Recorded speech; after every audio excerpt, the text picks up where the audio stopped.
Jess Phillips told the Mirror that new legislation will tackle the scourge of deepfake explicit images, which have been branded a new frontier in violence against women.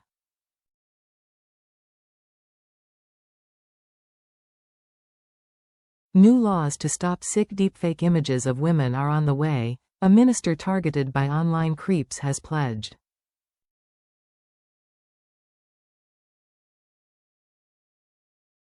Jess Phillips told the Mirror that new legislation will be brought forward as she accused the Tories of failing to prioritize violence against women and girls.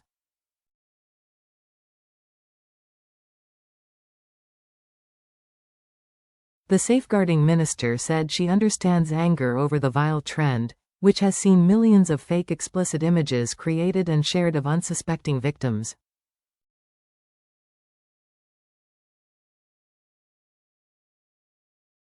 She said, the government fully intends to legislate in this session on the use of deepfakes.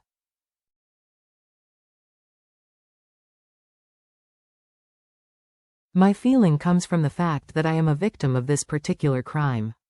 There is deepfake technology that has been used to make pornographic images of me.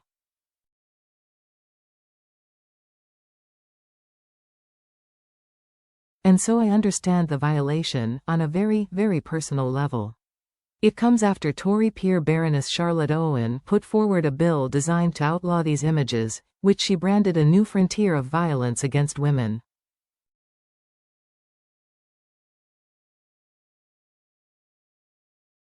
Demanding tougher laws, she told peers that one website dedicated to sharing such images gets over 13 million hits a month.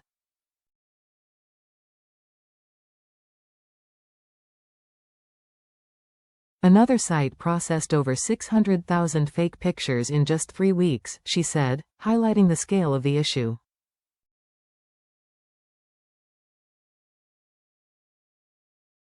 "99% of these images are of women," peers were told. In one harrowing case, the House of Lords heard last month, one victim discovered her best friend had taken innocuous pictures of her which were then used to create obscene images and videos.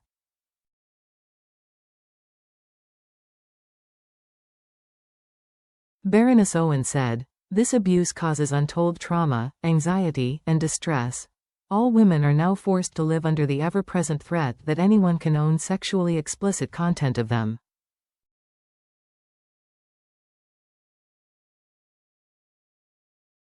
But the government did not support Baroness Owen's bill, instead promising to put forward legislation of its own.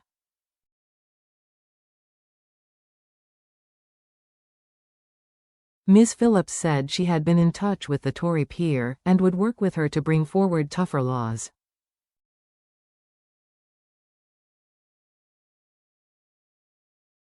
"We want the same thing," she said.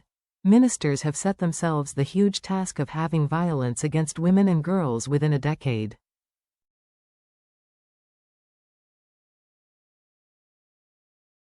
Ms. Phillips said tackling the epidemic was not a priority for the previous government.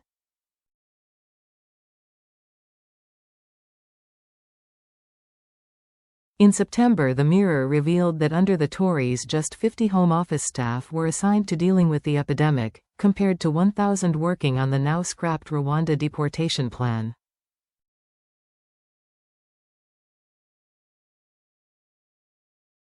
Ms. Phillips said, "I have stood in front of politicians, ministers before who have told me that violence against women and girls was a priority, and I knew that wasn't the case.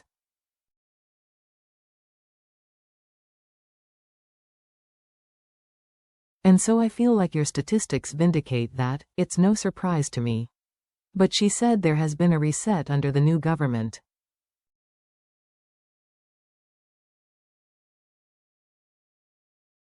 "What I would say is that you can feel in the Home Office now that violence against women and girls has become absolutely core and central to everything," Ms. Phillips stated.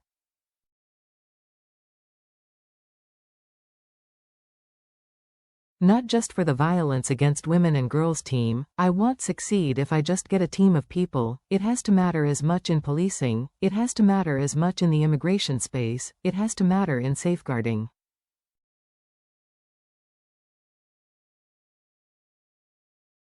How we deal with it has to be across absolutely everything. And she said police forces are on board with the new mission.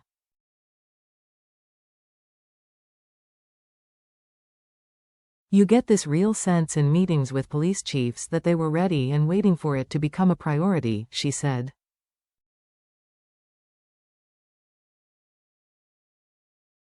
And they're very keen to do as much as they can. Asked whether the goal of having violence against women and girls is achievable, she said, the last Labour government halved domestic abuse.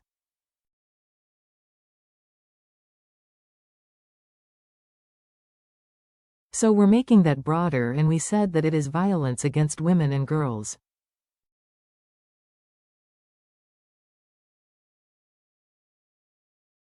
I was about to say we would never have committed to it if it wasn't achievable. But I am not sure that that's true, because committing to it is going to make us try, and that's better than where we were before.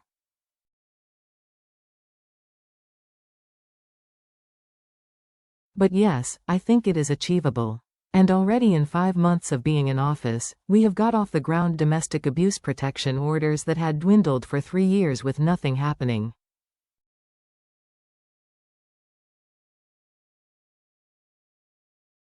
We're about to start putting specialist teams into every police force's 999 call center.